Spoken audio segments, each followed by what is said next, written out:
All right, good evening and thank you for joining us. This is Business Today. I'm Jerome Paul Sonko with Winnie Williams and Nakauchi on sign language. Now, among our top stories for the night, government is set to borrow 1.7 trillion Ugandan shillings. Also tonight, members of the Finance Committee have some disagreements. Which are those? Also in tonight's bulletin, and also the cost of starting a business. How about that?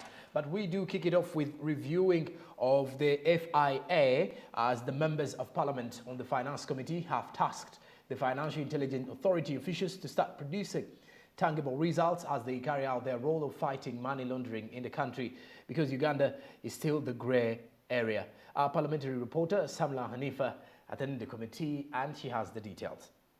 Michael Otuke, the Deputy Executive Director for the Financial Intelligence Authority, presided over their appearance before the Finance Committee to submit their quarterly results. Letters that they had so far discovered 835 suspicious transactions, 127 suspicious activity, and 1,066 reports of significant cash transactions. Large cash transactions. The reports were analyzed and materialized into 22 intelligence reports that were disseminated to law enforcement agencies and competent authorities for further investigations. On the other side, lawmakers urge that this is insufficient and demand that the organization begin delivering concrete results. They want to know how much was discovered, how many instances have resulted in arrests, and any follow-ups that have not yet been reported to them. Finance Committee, we need to know, are we registering successes?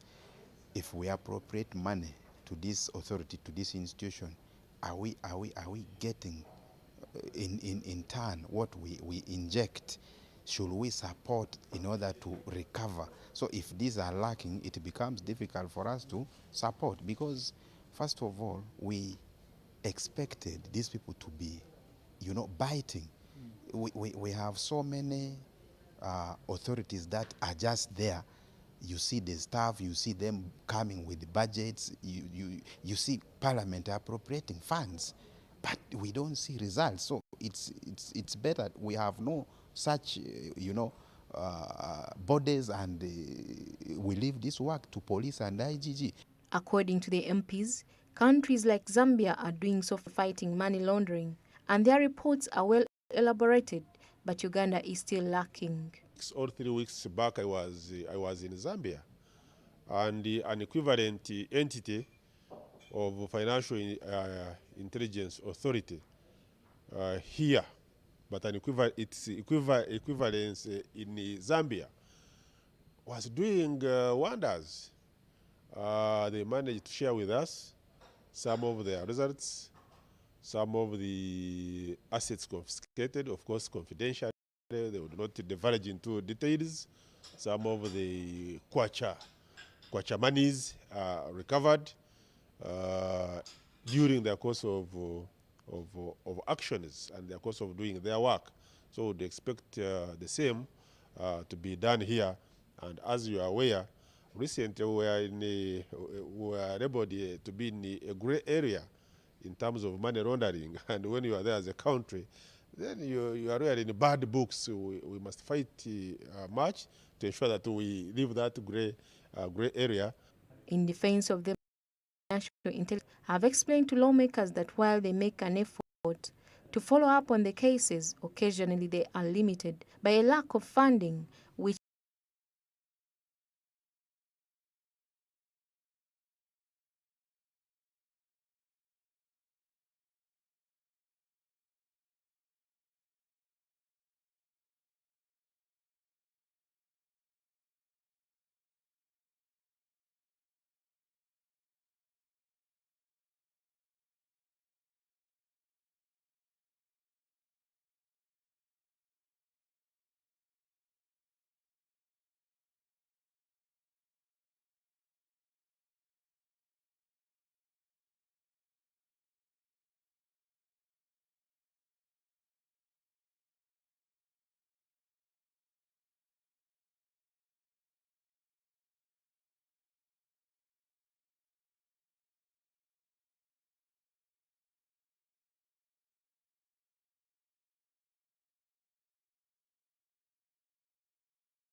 have they done? So that before we commit Ugandans to borrow, to start paying these interests, we know that the money we borrowed, there was value attached to it. But two, that now the government has reached the level of even borrowing locally in commercial banks, in circles, and in money lenders. Because why that is happening is that we are getting to a ceiling. We have reached a ceiling, and we will not be having opportunities to get money, to get loans from some of the international funders, because we have overborrowed. According to the leaders, government should give the structural transformation a serious consideration in light of the current situation. This entails openness and delicacy in the execution of government plans and programs. Pursuing development projects or programs that ensure structural transformation of the economy, that we get people out of these primary sectors into modern sectors of the economy like industry and services, where we reduce issues of informality.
Be protected. No, can we conclude with Asimwe? I don't know why.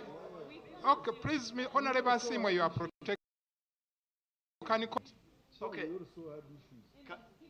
If you are seeking clarification, we can do that now. That's what even the Auditor General was saying we should have done in the first place. No, my clarification, But Chair. wait, Honorable Asimwe is on the floor. And then you will come in. Members, will come in. if you want to be disruptive, we can also be disruptive.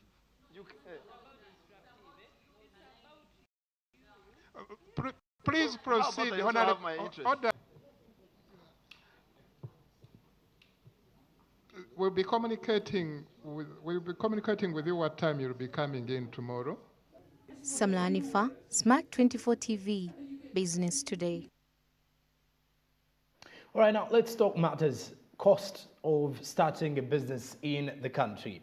Despite Uganda being one of the most entrepreneurial countries in the world, it's still facing difficulties for the natives to start up a number of businesses. Now, today, we discuss the expense of starting a business with the major figures in the economy. Desire Nambiru with the details. The cost of doing business in the nation continues to be among the highest, not just in the continent's region, but also globally. This is largely due to the expensive capital and power/electricity costs, which the government claims to be fully aware of and dedicated to addressing. Many Ugandans create enterprises, but sadly, many only last for less than a year because of the variety of difficulties. And according to experts, this has risen their anxiety as major players. As a country, Uganda is one of the most entrepreneurial countries in the world. We start many businesses, but the unfortunate bit of it is that they always die at infancy. They don't exceed 1 year. And that is also a very big disservice. So we have our Ugandans enterprising so much, but again not able to sustain and grow these businesses. So now the key problem that we are trying to address is the sustainability and growth. And what we are trying to do is, first of all, to give skills for our people in business. So this is what we do. We do train those in business so that they can be able to sustain and grow their businesses. But we also give training.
And unfortunately, when the government has been engaging the local banks, they want to access this loan at 5%. So why should Musoke access a loan at 30% or 25%? I think we need to lower the cost of doing business. We need to ensure that our laws and regulations are conducive for SMEs. We need to remove unnecessary obstacles for young people that want to start businesses. We want to see them grow and succeed. Many company concepts never take off, even if the concept is carrying the success characteristics of the business one has selected is the final step in making the idea prosper once it has been generated. The keys of their game must be understood by every entrepreneur. And for example, if one is to invest in produce, that must buy prices are still low. Design Nambiru, SMART24 TV, business. All right, now, through defending the right to seed and food sovereignty in Uganda, civil society organizations have tasked government to draft a new GMO bill that establishes the safety of using genetic engineering in Uganda. This has come at a time when the Ugandan scientists have developed a number of genetically engineered crops, including bananas, maize, and potatoes that offer farmers and consumers a number of benefits. Therefore, this bill will be regulating these crops commercialized and grown by farmers. Now, Mutumba reports more on the civil society organization's GMO bill. The National Biotechnology and Biosafety Act, originally known as the Genetic Engineering Regulatory Act, is one of the most hotly contested pieces of legislation. The bill, according to scientists, will enable them to use new plant breeding techniques in their quest to create crops that are more nutritious and resistant to pests, diseases, and drought. On the other hand, opponents claim it is a scheme by American biotech multinationals to seize control of the seed supply in the developing world. Civil society organization, however, has encouraged the government to create a fresh bill that spells out the security of employing genetic engineering on Ugandans. Previous law, the clause on liability was, and therefore we need a clause that holds anyone bringing genetically engineered materials into the country liable. Since we are working towards reviewing this bill, the issues of contention that have just been mentioned here, we believe that the new reviews that are being carried out should be taken into consideration. As Uganda Farmers Common Voice Platform, a loose coalition that brings together different farmers, so far we have almost 178 members. We believe that this bill to pass should be inclusive in nature, that those who are interested in growing organic foods should not be contaminated with genetically engineering. Scientists in Uganda have created several genetically modified crops, such as potatoes, maize and bananas, that provide both with a range of advantages. Before these crops can be commercialized and produced by farmers, the country must pass a law governing them.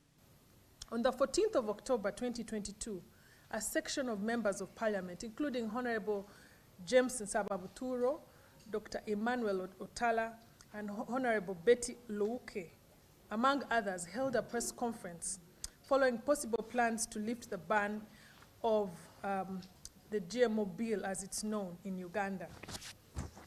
On that note, we, the civil society organizations presented here today, are here to support and commend the efforts of the members of parliament in ensuring that Uganda has a protective and regulative law on genetic engineering in this country.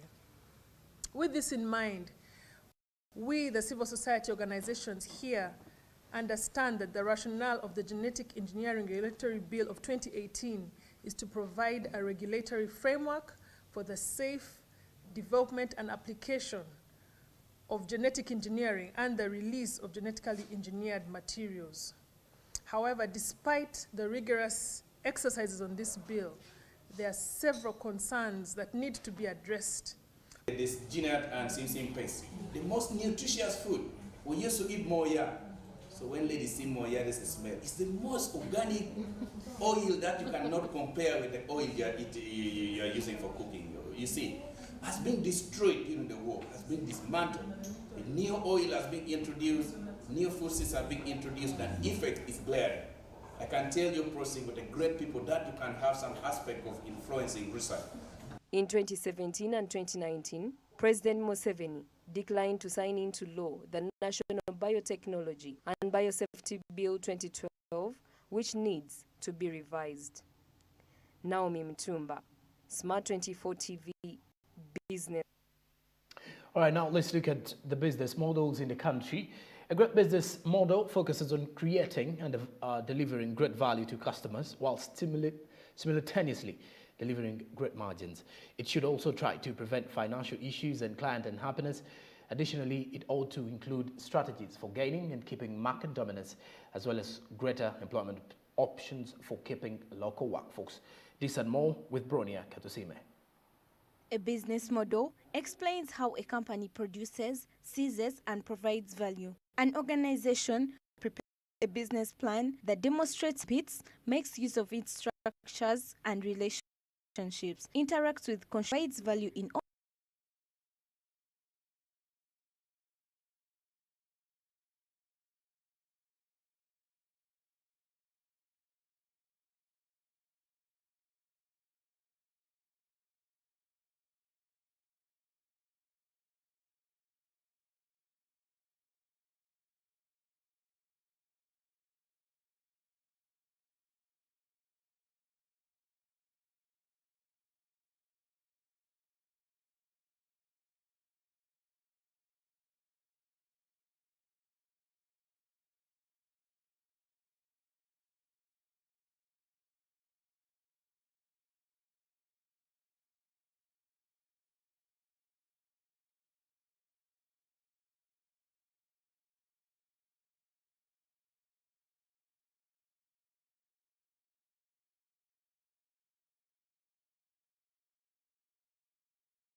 today. It is 27 minutes past 9 o'clock.